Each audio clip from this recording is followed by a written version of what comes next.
This is a very well-read scripture passage that you've probably read in the past. And we're going to kind of unpack it today with this message.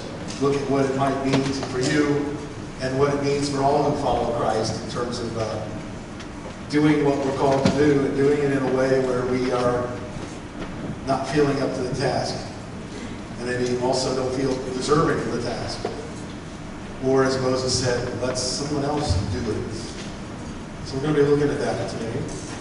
And we have a special guest who will be speaking later, Dr. Stephen Manchester, his family, his son. I don't know your first name, but it's nice to meet you. What is it? Will. Good to have you here, Will. Stephen. And his wife, Teresa, I think is up in Sunday school right now. So you have a flyer about Stephen, and he'll be talking about what he does and how he's responded to the call of Christ and prompting to go. And that's what we're talking about today. I did a little research just because I was curious. I've got a son who's graduating high school this year, and I was curious about how much preparation does it take to graduate? Or how much preparation does it take to do this, or to do that, or to be in this job? Not necessarily just my job, but any job. How much preparation, how much authority do you need to be ready to go? All right? Did you know that a student in the public school system spends approximately 1,188 hours per year in the classroom? 1,188 in order to graduate high school. Now, if you multiply that by the 12 years of public schooling, that's 14,256 hours that you've prepared. 14,000 hours.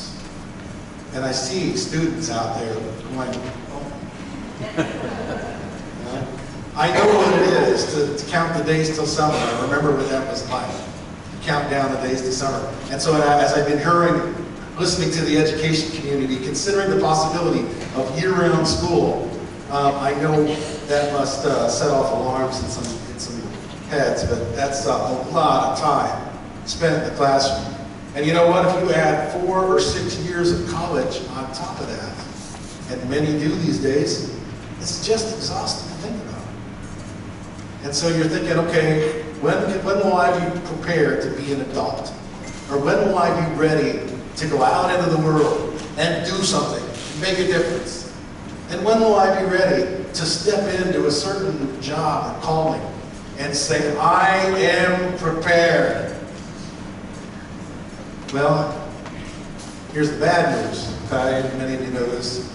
You can get your high school diploma, you can get your college degree, right? And then if you're seeking certain types of employment, and that's a lot of them these days, you're not ready. You don't have enough, okay? You've got to go back to school. You've got to get some training. You've got to become professionally licensed. Now, most professions require licensure of some type. Teachers have to be licensed. Lawyers, real estate agents have to be licensed. Plumbers have to be licensed and bonded.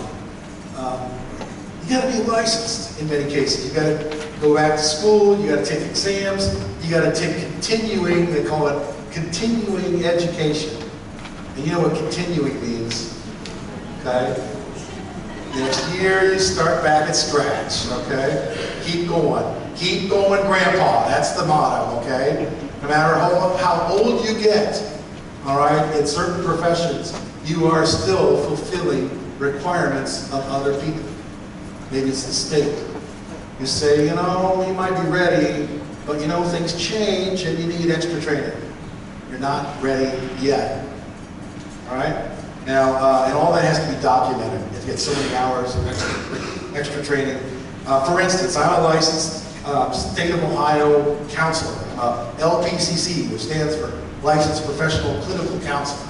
And I had to go through all of this supervision, and I had to have a master's degree, and I had to do this, and I had to get in all these hours, and I had to be interviewed, and I had to not get in any trouble, of course, And I got my license one day, and then they say, well, you're licensed. Yeah, good job.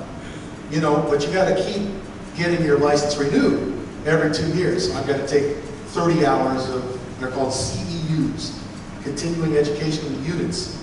And I've got to go to seminars and classes, or I can do something online, and I've got to be recertified, relicensed every 2 years. And I'm also a licensed pastor. Did you know that?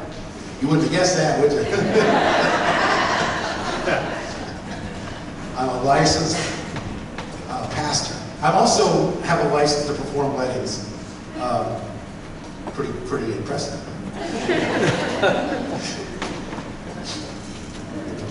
I'll hit you up if you come in. No. I take it very seriously, actually. But, you know, having the license means that I had to do a bunch of things. I had to go through what we call hurdles, or hoops, jump through the hoops.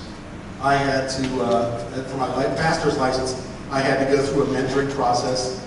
I had to keep a book of personal notes and make that available to the board, to the district. I had to receive continuing training. And Pastor Joe has a different license than me. He's actually a licensed elder of the church, which is even more stringent when it comes to requirements. And so we keep trying to be prepared in this life. And we keep feeling short of the task. It's just our nature. Okay? And you know, imagine what it is for our physicians. We have a number of physicians in here, including Dr. Steve. And I shudder to think what you've gone through, what you have to do to maintain your license, to practice.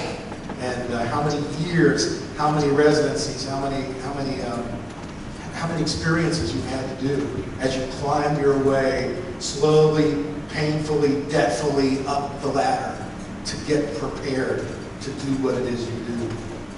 What an accomplishment, okay? So, in our modern mind, this scripture passage just blows us away, what Jesus is saying. It just doesn't make sense. Okay, here he has this ragtag bunch of fishermen, you know? And it's weird because he did not call religious leaders, not at all. He did not call public speakers, some of them had some skills there, but he, by and large, chose people who threw nets into the sea. That was their preparation. And he said to them, you know what, you're going to be a fisher of men. And then, you know, we tend to think, well, okay, they had 3 years of intense training with Jesus. And that makes some sense here. But even after those 3 years, they were really not ready. They turned away from him anyway. Right? And even before that, right after calling them, he gave them this instruction. Go. Just do it. Go. And you know, he didn't say to them, take your trunk, take your trunk full of knickknacks and shortcuts and tricks. All the tricks you have up your sleeve, take them. He did not say that. Okay? He didn't say that at all. So he just, you know, just prior to this passage in chapter 9, he said, you know, the harvest is plentiful. There's many people that we need to reach, but the workers are few. And he said to his disciples, pray that God will bring more workers to deal with his harvest. Because Jesus was fully man at that time. And Jesus wanted us to take on his work. Jesus wants to work through us. And so he said to them, pray that God will call more workers. But then he did more than pray, didn't he? Because it was the very next chapter. He said, I'm sending you out. Not 3 years from now. Not after you've been visited by the Holy Spirit and gotten the big boost of boldness and empowerment. I'm sending you out just as you are today, right now. You're ready. And in fact, he said to them, go to the lost sheep. Go and preach the message. Now, he didn't send them to the world. That would come later.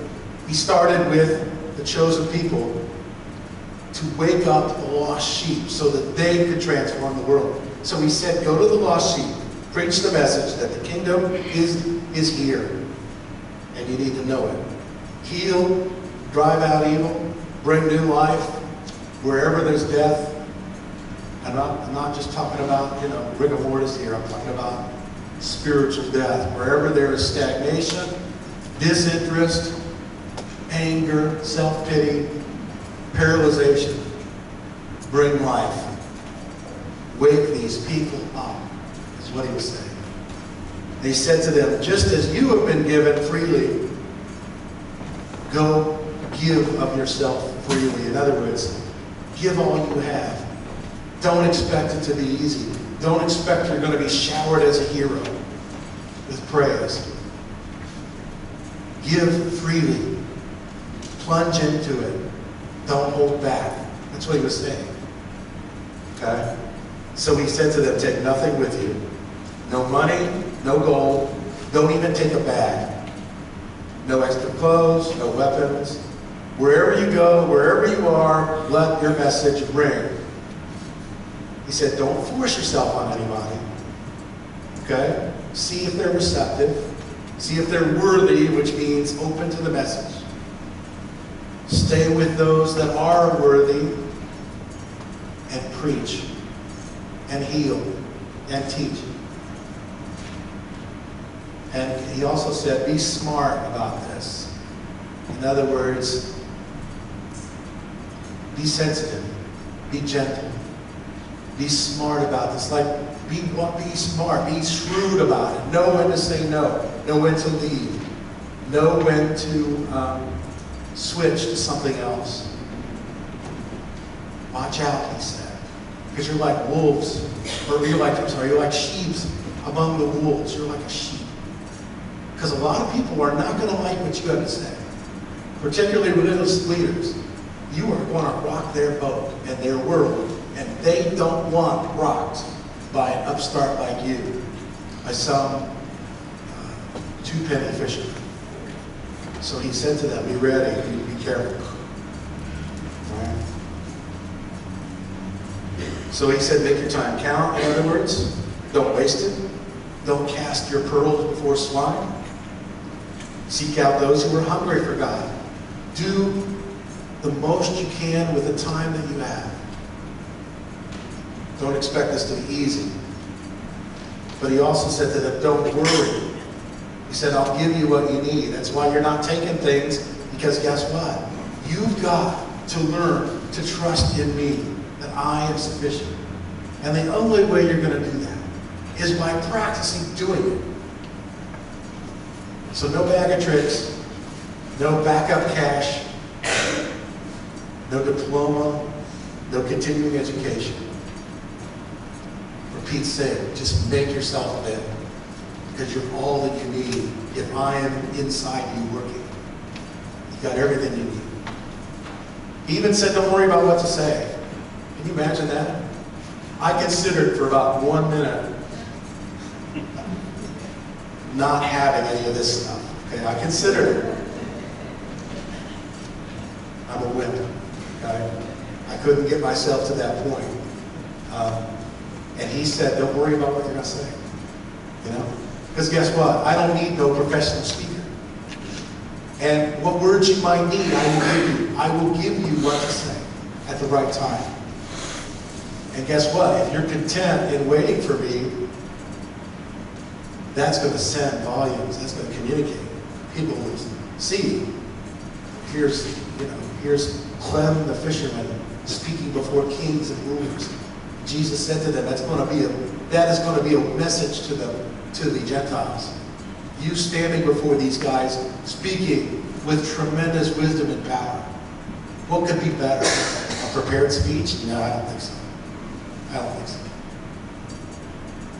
so. So he said, don't worry about it. Public speaking is the #1 fear in the land, okay? And he's sending out fishermen, okay? These aren't polished fishermen, these are guys that hang around the docks, in the water, probably cuss like sailors, and are rough and tumble. And he's telling them to go appear before courts, rulers, authorities, and tell them what's the deal. And they did. They did.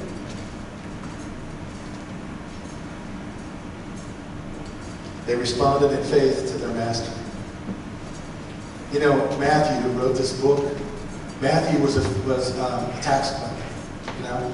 So all the training he had was in how to oppress his own people, how to squeeze blood out of turners, how to be persuasive, you know what I mean? That's what Matthew was skilled at. And yet Jesus called him anyway. He called Matthew. And then, according to the context of this message, right after Matthew gets called, he gets sent. It'd be like enlisting, thinking you're going to get free schooling and stateside meals, and enlisting and then finding out you're sent out tomorrow to Iraq. That's what this would be like. He said, don't worry. Don't worry about this. Okay, you got it. Basically, I got it, so you'll be okay. Trust nothing except me. You know, God, you've heard this before, God doesn't call the equipped. He equips the called. Now, I've been called into formal ministry. I've got a license to show it. But you're called also into ministry. All of us are called into ministry. And it may be Africa. It might be East Africa. Okay? It might be where you are at a filling station. It might be where you are on vacation in a boat, passing by other boaters, and how you behave and how you respond. It might be anywhere. It could be in the schools as a student, and you're called to be the message by how you live your life, by how you respond. Wherever you are, God is preparing a mission field for you, or has already prepared it, and calls you to enter it with trust and confidence. And to just wait. Wait for it, wait for it, wait for it. Okay, now you see how God's working. Some moment, someday. You could have felt insecure your whole career, but you start to lean on God's side. And there it is. You can see it. God worked in this relationship, in this encounter you had, and how you handled trials. So wherever you are a called minister. Sometimes you're called to go someplace else. You know, I was called out of the professional counseling full-time field. I was called out of it. I was called into what I'm doing. God may call me someplace else. I don't know. I hope I have trouble remembering, but I hope to be praying about that. And what next? I don't know. Really don't, you know.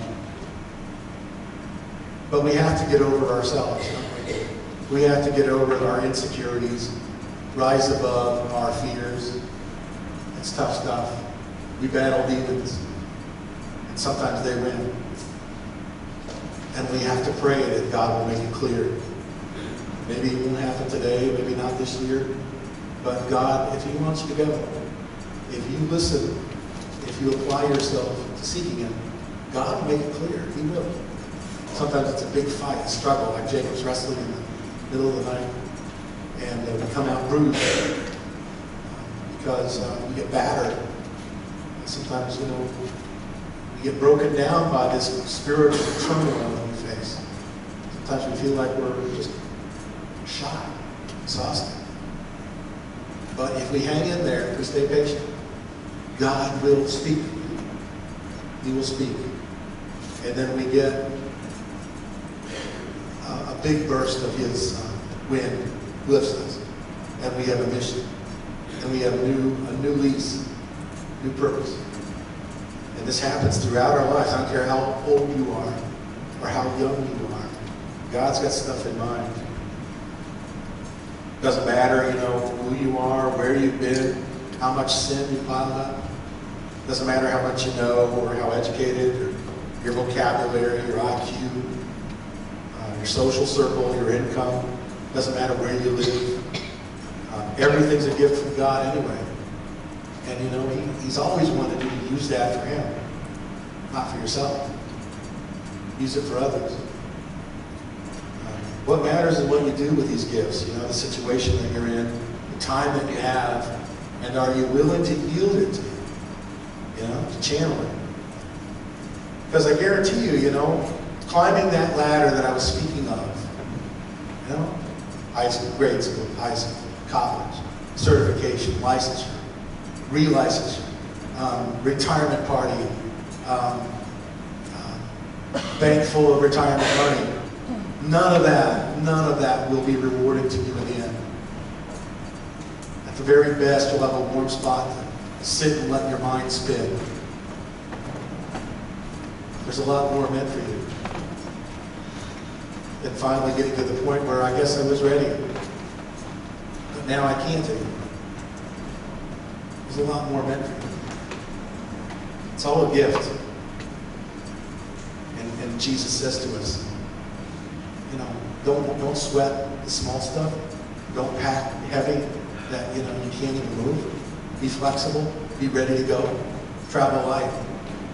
There's a song. I don't know if you remember the group Ambrosia, but there's a singer of that group is David Pack, and he wrote a song called "Traveling Light," or no, "The Secret of Moving On," and that's what it's called. And the words are, and I only remember this chorus. The secret of moving on is traveling light. The secret of moving on is traveling light. He was talking about all that stuff we store up, baggage, unforgiveness, memories, scores we have to settle, we keep. And if you want to move on, you got to let go of that stuff. It's like chains. You got to travel light. You got to be light as a feather. You got to be able to navigate, and turn, and dance, and jump, and be fully present in the moment and not tied to the past. So the secret of moving on is traveling light. And I'm telling you, when we as a family pack for vacations, it's a wonder that we don't have to take a school bus. We're ready for anything. I credit my wife, Celia, with being very prepared. She's like a scout. Okay? It takes a long time, and everything has a certain place. And when we pull out, the steel body of our car is like an inch from touching. Actually, it's a plastic body. But either way, it's not good. It's not good in that it takes so long. It's so much work for her. But I'll tell you what, we're prepared. But, we have a certain short-term mission in mind. And God sometimes wants us to just be available and not be burdened, loaded down. And so He told the disciples He was going to make them fishers of men, right? Fishers of men. So I thought about that. And what kind of license do you need? What kind of training do you need to be a fisherman? I get a license every year, okay? And I'm a terrible, rotten fisherman. Okay, seriously, my dad, my brother, I grew up fishing because they yanked me wherever they went, okay? I didn't want to be there, and I got burnt and all that. I whined like a dog, and I still had to go fishing. And so now I get a fishing license because I got a son, okay? And I really have come to semi-tolerate fishing, all right? And every year we go to Lake Erie for an annual conference, and I have to get a fishing license. It's like this big when you cut out the unimportant parts and throw them away.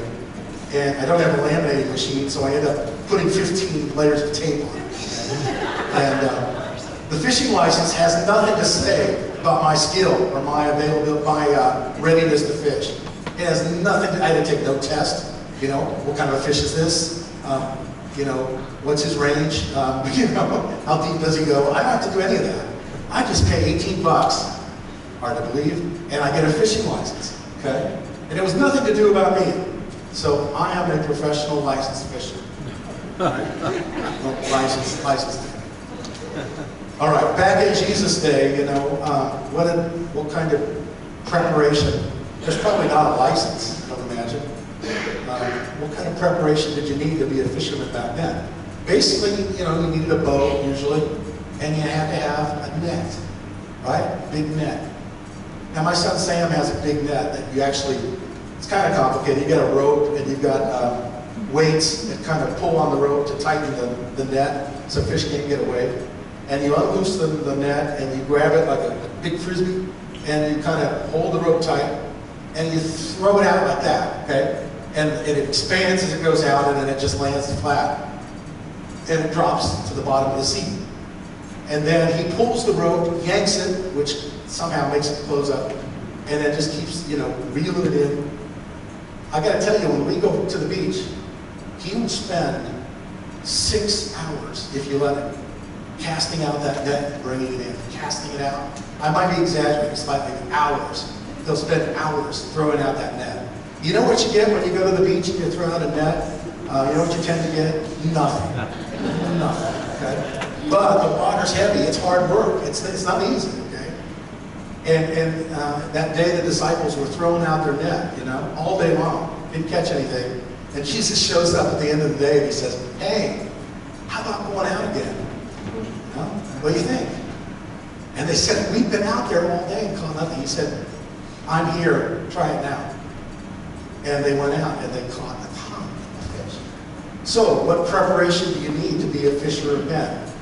Well, if it's anything like the fishing that they were used to, basically what you had to do is you had to just be patient and persistent.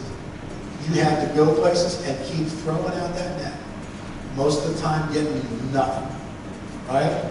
So if you give up easily, if you're a person who needs high reinforcement or you give up easily, you're not going to be a fisherman, this kind of fisherman, right? You got to just be in the right place at the right time and just keep throwing out the net. Keep throwing it out. Waiting and waiting. Waiting and waiting. All right, nothing. Do it again. Nothing. Do it again. All day. You've got to be in a certain place. You've got to be available. You've got to be patient. All right? And that's what you got to be a fisher of men. You know? Success stories are there. There is, you know, you plant some seeds, there's some fruit that grows from it. But sometimes you don't really see much results. That's got to be okay with you because you know that God is in control and you're doing what He called you to do. You've got to have belief, you know, that something good's going to come. You've got to have faith. And what do we learn from this passage? We learn mainly that we are meant to be dependent on God, not ourselves. We don't need a big suitcase full of tools. All right? Also, we're to give all men the freedom to reject our message. We are not to be bullies. We are not to be persistent to the point of overstaying our welcome. We are to let them choose. We learn that we're to expect persecution. There are many people who will not like what you have to say about how life works because it calls attention to personal responsibility and sin. And very few people want to focus on that sort of deal in this day of intolerance. All right? You will be focusing people on their need to repent. And expressing as well your sins, your struggles, which not many people like doing either. It's tough business. And then finally we learn that we are to remember how much we value to God. God depends on us. Isn't that weird? God depends on you to accomplish His work. He empowers you. He gives you what you need. And so we are highly blessed. And we don't need to be afraid of men because we're not working for men, right? We're working for God. So we are the church. We're God's plan for the transformation of this world and this community. And you have everything you need. You are prepared. If you have Christ, you are prepared. At this time, I'd like to ask Steve, Dr. Manchester, to come on up. And he's going to talk about how God has prepared him.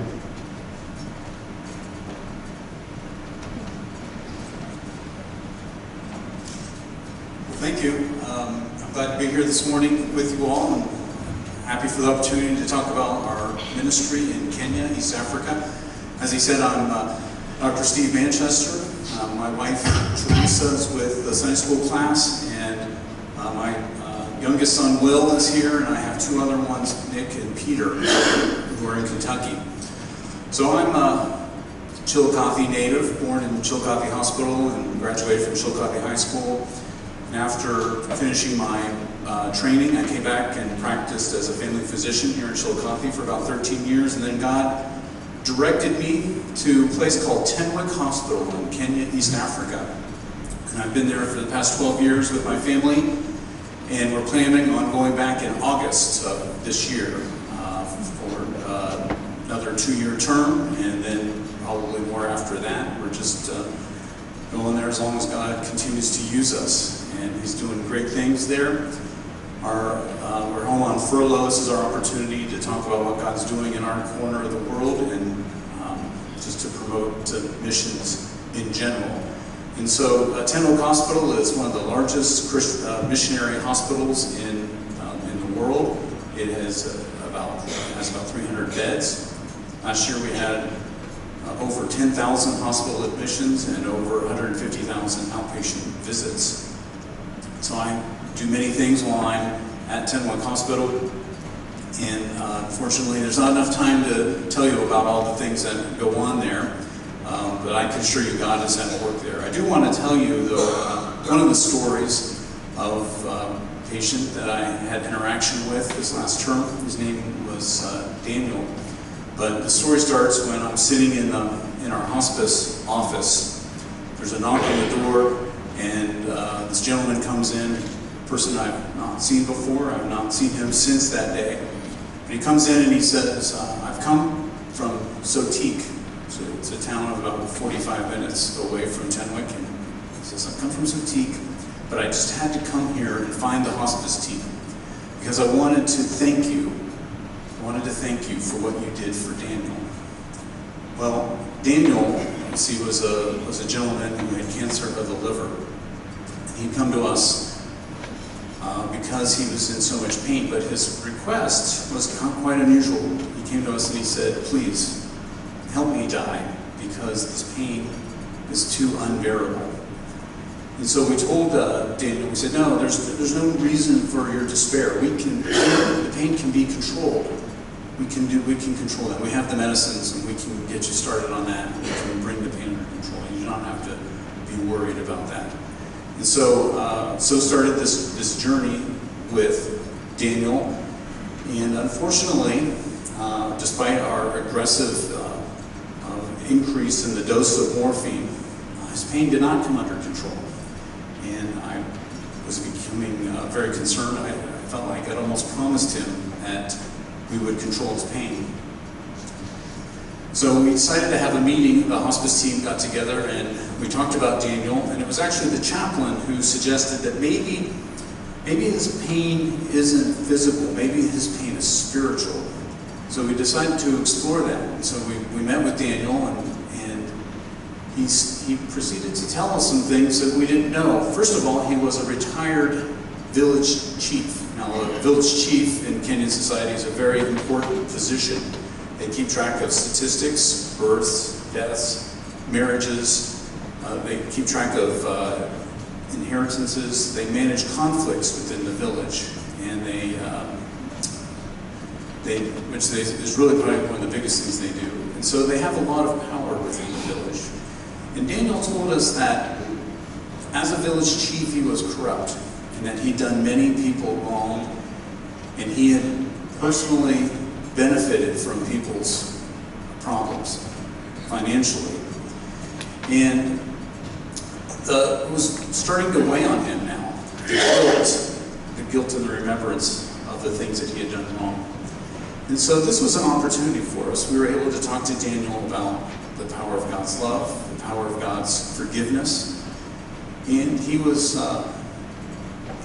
open to that, and he came to a saving knowledge of Jesus. And over time, after this meeting, his pain started to come under control. And so on this day, this gentleman came into our office and he said, I wanted to thank you for what you did for Daniel. The funeral was this past week. It was attended by a large crowd of people. Many of them were dignitaries. Daniel passed on with his relationships right with man and with God.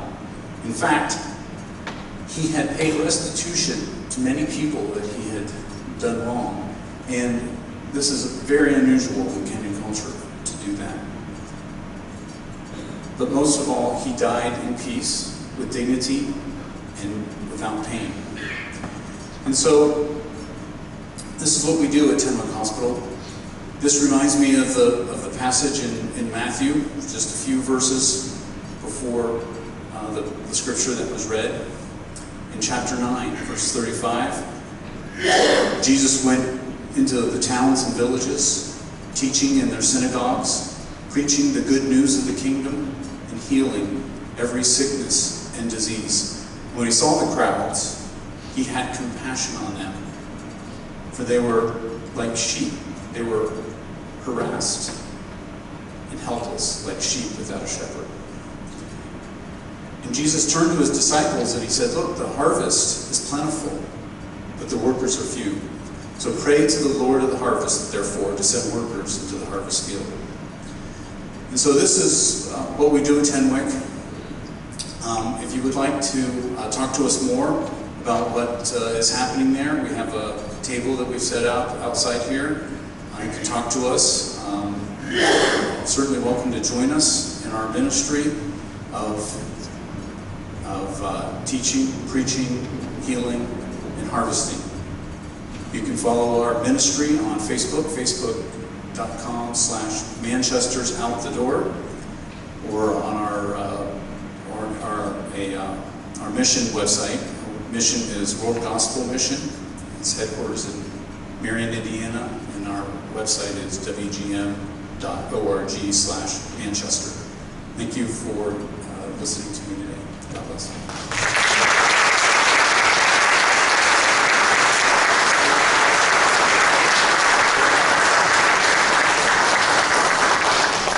Thank you very much for that response.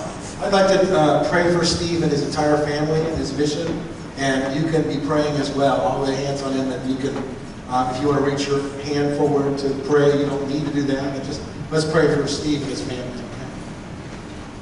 Dear Father, we come before you and we just ask for your continued protection and blessing over Steve and the rest of his family. Father, be with their journey and protect their travel. We pray a prayer of thanks for all that have filled in for Steve when they're gone. And Lord, that you've done great things through him, through this hospital. Lord, we just ask that you will continue to just use him as a very faithful servant who responded to your call.